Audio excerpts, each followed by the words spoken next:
What's up, everyone? Welcome to this day in Philly Sports History for December 18th, 2024. I'm your host, Jim Montgomery. Welcome to a Wednesday edition of the podcast. Happy Hump Day to everyone out there. Let's start off with some quick housekeeping notes. Be sure to follow me on social media, Jimbo_Mont on Twitter and TikTok, at Philly Jimbo on Instagram. Subscribe to the YouTube channel. That's at Jimbo_Mont. Continue to spread the word. We're growing this thing. Grassroots. I love it. We were featured in On Pattison, the online newsletter yesterday, so be sure to check them out. Good dudes over there. Good reads. Every Monday through Friday delivered to your inbox. So check out On Pattison. They have a nice little This Day in Philly Sports History segment, or I guess section in their newsletter. I work with John, who's one of the guys who runs the newsletter, and we're in there at least once or twice a week. So go check them out on Pattison. Subscribe to the online newsletter. All right, 25 Days of Kindness rolls on, and this one you have to do probably today or tomorrow because the rest of the week is going to be crazy because of the holiday. But talk to someone or say hello to someone you usually don't talk to at work. This goes a long way. Maybe you can branch out, meet someone new. I did this a few years ago. One of the guys, I'm the assistant principal for 3rd through 5th grade, and one of the guys who teaches, I believe, 2nd grade, his brother worked for me for a couple years before moving on to the middle school. Just randomly said hello to him. He and I are the only two males in the entire elementary school at my school. So to have someone to talk to every once in a while who don't mean this in a negative way, who's not a female, is nice. He's a Steelers season ticket holder, so he and I talk a lot about football. So it was just a random thing. Just took my own advice, 25 Days of Kindness, reached out to him, said hello. And now we talk a couple times a week. We talk football. It's a good time. Met him a few times in person. Great dude. But do that. Just go say hello or talk to someone that you normally don't talk to at work, and who knows what might happen. Quick update, and as you know, I always say I want to make sure everything I give you is factually accurate. Well, we talked about the Philadelphia Ramblers as yesterday's forgotten team, and I mentioned there was another team that played hockey, and my bad, I should have covered them because I did 2 of the Stars the other day. But the other Philadelphia Ramblers played in the Eastern Hockey League from 1955 to 1964. 1964.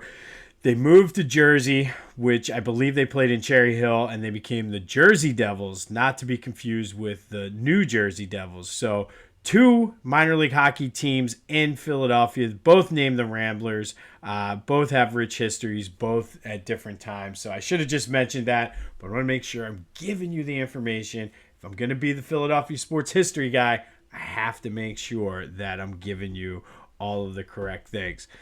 All right, so let's get into it. It was a very, very quiet day in Philly sports. No games.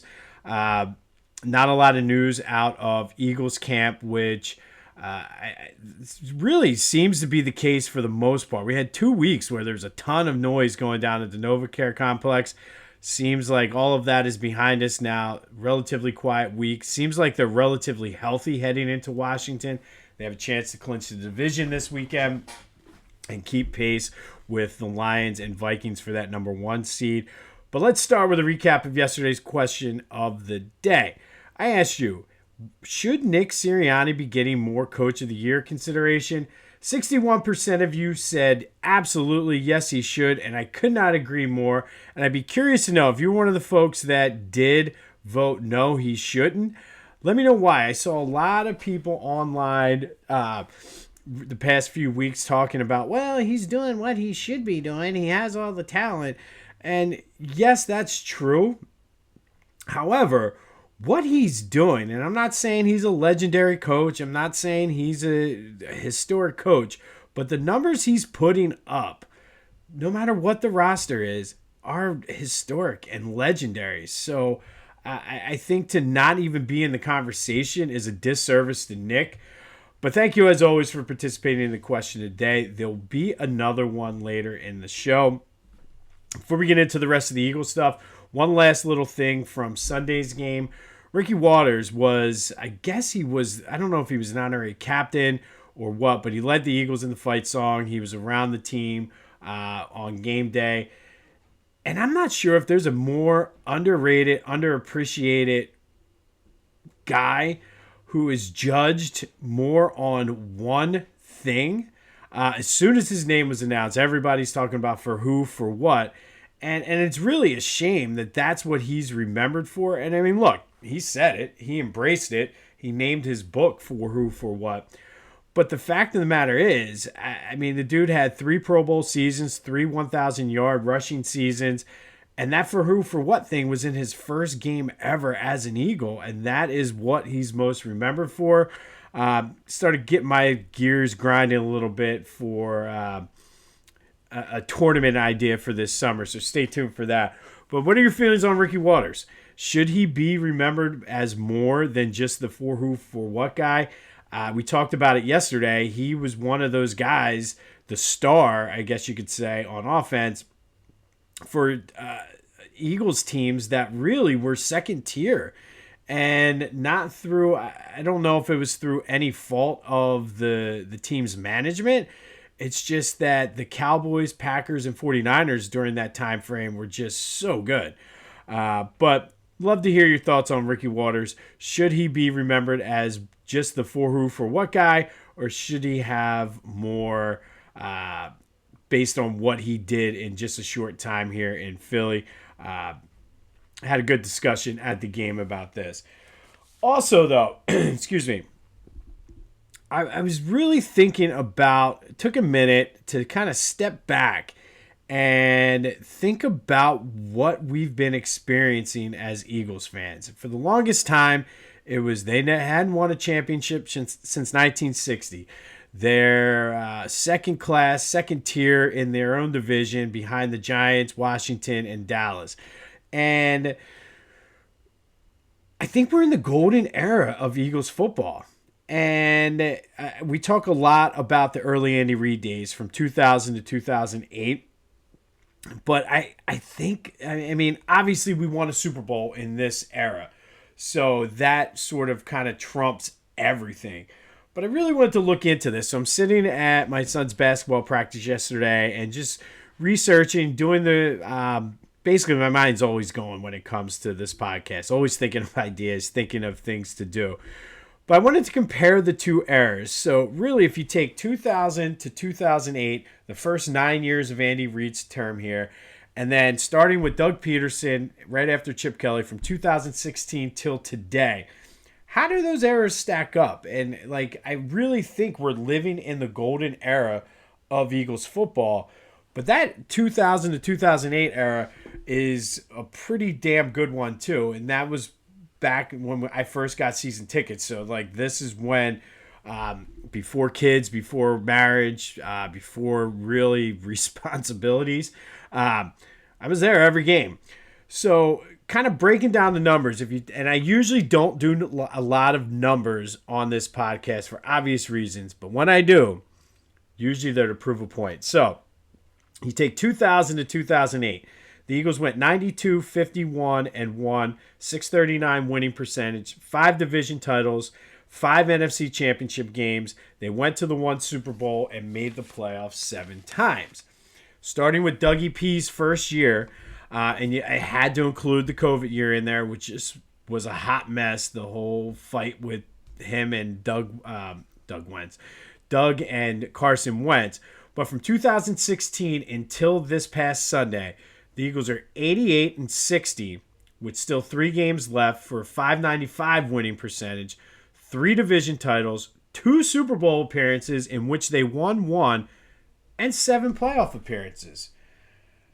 And I mean, if you want to break that down too, you take Andy Reid's 3 best years, and this is where it's tying back to Coach Sirianni. Andy Reid's 3 best years with the Eagles were probably 2002 to 2004. They went 37-11, 771 winning percentage, 3 NFC East titles, 3 NFC championship games, and went to 1 Super Bowl.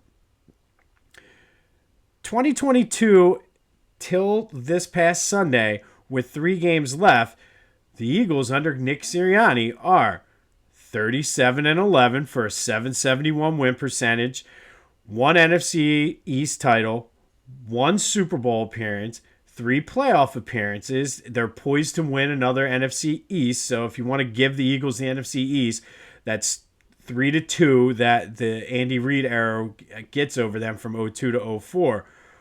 But all of that to just kind of say, are we living in the golden era of Eagles football? Everybody up until probably 4 years ago, even during the Super Bowl, right after the Super Bowl, would have said that 2000, probably to 2008, 2009 Eagles run was probably the golden era of Eagles football. So that leads me to today's question of the day. Which Eagles era of football is best? And now, keep in mind that this one is still incomplete, but does include our only Super Bowl. 2000 to 2008 or 2016 until today? Let me know your thoughts. 267-495-8531. That's the Back to the Future voice and text line. Get that. Anything else Philly sports related off your chest. But let's have some fun today on a Hump Day Wednesday after a quiet day in Philly. Which era of Eagles football was better? 2000 to 2008 or the 2016 to 2024? I mean, you had consistently the Eagles were Super Bowl contenders during Andy Reid's era. You have a lot of the drama. You have the collapse of last year, but you have that Super Bowl win. You have the 2022 season or 2020 season, where Doug and Carson couldn't get along. It's an interesting debate. I'm going now. Quite honestly, because of the time I grew up, and I'm anxious to see how this falls on generational lines, because guys my age probably are going to go this one only because we won the Super Bowl and all of the suffering and pain that we went through as Eagles fans growing up. But I'm anxious to see if the newer generation who kind of grew up with the Eagles were born or even very young during the Andy Reid era, if they have a different opinion on that, because I always talk about how that Buddy Ryan era, they always hold a special spot in my heart. So do guys that grew up with Donovan and Brian Dawkins and B. West and Hugh Douglas and guys like that, do they look at it differently? So which era do you got? 2000 to 2008 or 2016 to 2024? Let's have some fun on a Hump Day. 267-495-8531. That's a Back to the Future voice and text line. And if you want to get even deeper into the numbers, which I usually don't like to do, Andy Reid's 3 best years versus Nick Sirianni's 3 best years, they have the exact same record. Andy won one more division, but this team could win a Super Bowl. So just give me your thoughts on that. Let's have a little bit of fun, all in honor of Coach Sirianni, who's getting no love for Coach of the Year. All right, some Phillies news. And I guess the biggest news with the Phillies right now is there is no news. And I'm not sure how to feel about this. And again, a lot of what my Phillies sports takes and opinions are shaped really through PTSD from other experiences. And all of these guys, who was it? I forget who just got traded to the Yankees. And it was somebody that the Phillies were looking at. But the Phillies haven't made a move, probably in part because they don't want to. Dave Dombrowski's not looking to deplete the farm system, which goes against what he typically does. He usually goes all in for a World Series and then deals with the aftermath later. I'm not sure how to feel about this because I'm also still scarred from when Ruben Amaro depleted the farm system and did not think about the future, trying to win. Now, to his credit, he was trying to win another World Series that just never happened. But it's just, I would love to hear your take on that too. Like, what do you think about Dombrowski hanging on the prospects? And then by the same token, I'm scarred by what Ruben did, but I'm also scarred at what he didn't do, and that was trade Dom Brown when he had all of the leverage, and Dom Brown had 6 good weeks of baseball. He was a 6-tool player, they said. They're like, nobody's ever had the talent that Dom Brown had. Well, nobody had the talent that Dom Brown had for 6 weeks, but that was it. So just curious to get your take on Dombrowski. I don't know. I think by not doing anything, the Phillies have gotten worse. If you look at what the Mets did, I'm not sure if the Braves, I think just because everybody's coming back healthy, they should be better. But let's have a little baseball talk on a Wednesday in December as well. Be sure to go to Philly Goat. Check out all they got, Philly sports apparel-wise. The Bird Wing shoes are phenomenal. I cannot wait to get my pair. I'll do an unboxing live, or not live, but an unboxing here on the podcast and let you see what they are. But go to Philly Goat. Use that promo code Jim Montgomery to take 10% off your order. PhillyGoat.com, promo code Jim Montgomery to take 10% off your order. And then check out my boys over at the Clashing Conferences. Their sports fan network continues to grow. They're doing great things over there, so go check them out wherever you get your podcasts, as well as on YouTube. All right, so some Sixers news. Jared McCain did have his surgery. No word on recovery time, but likely he will not be back this season. I guess some good news that I missed yesterday. Nick Nurse talked about Joe's sinus fracture and said it's not as bad as the previous 2 orbital fractures, which I guess is good. They're going to reevaluate him next week. Not sure if he's going to wear a mask. If I had to bet, something tells me he will be playing on Christmas Day against the Celtics, but we'll see how it goes. I guess it depends on how the evaluation goes. And I did mention yesterday that it seems like the Sixers have played the Hornets a lot, and they have. I went back and looked. 3 of their 8 wins have come against the Hornets. They will play them again Friday night, I guess because of the NBA Cup tournament. That's why I don't know. But yeah, 3 of the Sixers' 8 wins have come against the Hornets, and that sort of puts into perspective where the Sixers are. Oh, well. Flyers are back in action tonight, opening up a back-to-back. Tonight they are in Detroit to take on the Red Wings, and then tomorrow they take on the Kings at the Wells Fargo Center. Still right there in the mix for the wild card. I did not check the standings this morning, but as of yesterday, they were right there in that second wild card spot in the East. So let's hope that we have a reverse of what happened last year with them. All right, today we're going to go all the way back to 1949. And on this day in 1949, the Eagles beat the Rams 14-0 at the LA Coliseum in a driving rainstorm that caused the field to just be a big puddle of mud. Steve Van Buren led the way for the Eagles, rushing 31 times for 196 yards. Pete Pios caught a touchdown pass. Leo Sculdini recovered a blocked punt for the other Eagles touchdown, and the defense played stellar, giving up only 119 yards, including 21 rushing yards in a game where offense was hard to come by because of the weather. This was the Eagles' second straight championship. Kind of buried the lead there, but yes, the Eagles beat the Rams today, back in 1949, 14-0 at the LA Coliseum to win their second straight NFL championship, this time on the road. Quirky little fact about this game: the team took a train from Philly to LA because head coach Greasy Neale did not like to fly. They did a layover in Chicago, had a practice, and then took the train the rest of the way. But on this day, back in 1949, the Eagles beat the Rams 14-0 to win their second consecutive NFL championship.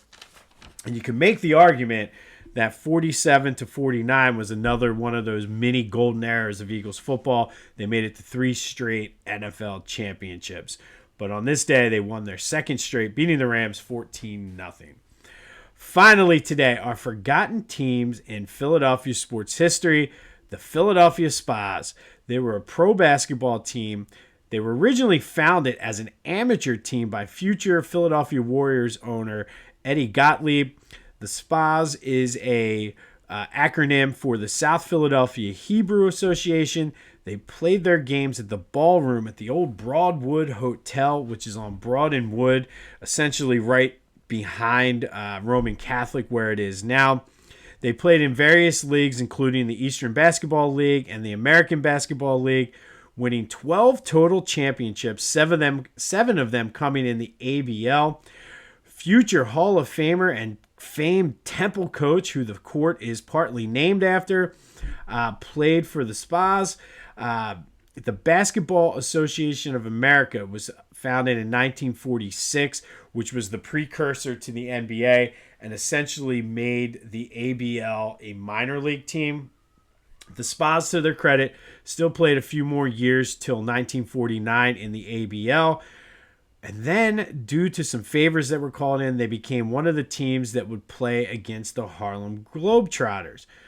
And that was all well and good, but once the Globetrotters sort of became sort of the attraction they were, the Spas used to beat the Globetrotters somewhat consistently, and the Globetrotters were like, man, we can't have this.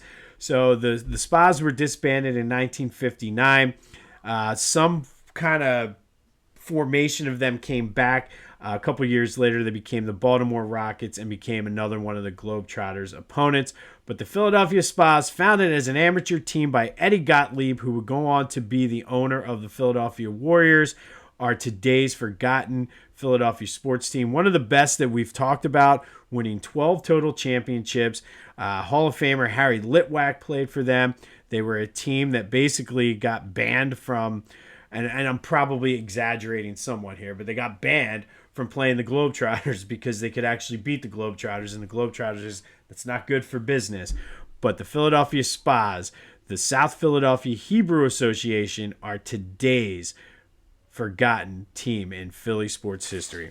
On this day in 1949, the Eagles celebrated their second straight NFL championship, beating the Rams out in LA in a rainstorm, 14-0. Steve Van Buren leading the way with 196 yards, and the defense just coming up huge. It would be the last time the Eagles would win a championship, though, until 1960. They even took a train out. They didn't fly. They took a train, which I think is amazing. We'll have more on the Flyers and Sixers tomorrow. But let me know your thoughts on the golden era of Eagles football. Is it the Andy Reid 2000 through 2008? Or is it this time we're in now, from 2016 to 2017, the Doug Peterson, Nick Sirianni era? 267-495-8531. That's the Back to the Future voice and text line. Let me know your thoughts on that. Anything else Philly sports related? Give me your thoughts on Dombrowski. Should he save the farm system? Should he go for it? What are we thinking on a Wednesday? This has been This Day in Philly Sports History for December 18th, 2024. My name is Jim Montgomery. Go have yourselves a Wednesday. And until next time, I'll see you when I see you.